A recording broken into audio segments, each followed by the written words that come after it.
মানিকগঞ্জ জেলা সিংহের থানা দাসেরহাটি গ্রামের মৃত সাদেক মাস্টারের ছেলে সৌদি প্রবাসী আলী নূরের বাড়িতে অভিনব কায়দায় ডাকাতি।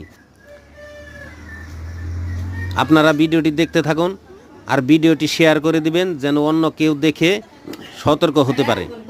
এ দেখেন কোনো মজবুত তালা বা দামি তালার কোনোই ভরসা নাই।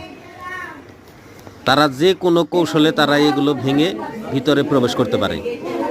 ভিডিওটি দেখতে থাকুন, সাথেই থাকুন, স্কিপ করবেন না। তারা কি কি মাল লুট করেছে এবং কিভাবে নিয়েছে আপনাদের দেখানো হবে।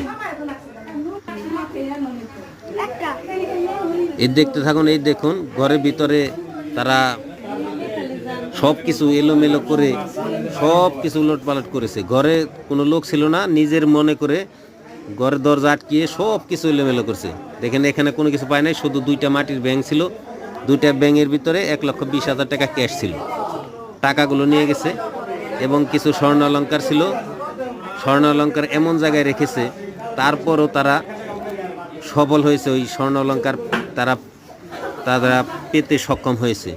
এই যে মরিচের ভিতরে রেখে কভার দিয়ে ঢেকে রেখেছিল কিচেন রুমে, এখানেই তারা হাত দিয়ে তারা পেয়ে যায় স্বর্ণ অলঙ্কার। ভিডিওটি ভালো লাগলে শেয়ার করে দিবেন এবং আপনারা এই ভিডিও দেখার জন্য, আমার সাথে থাকার জন্য ধন্যবাদ সবাইকে।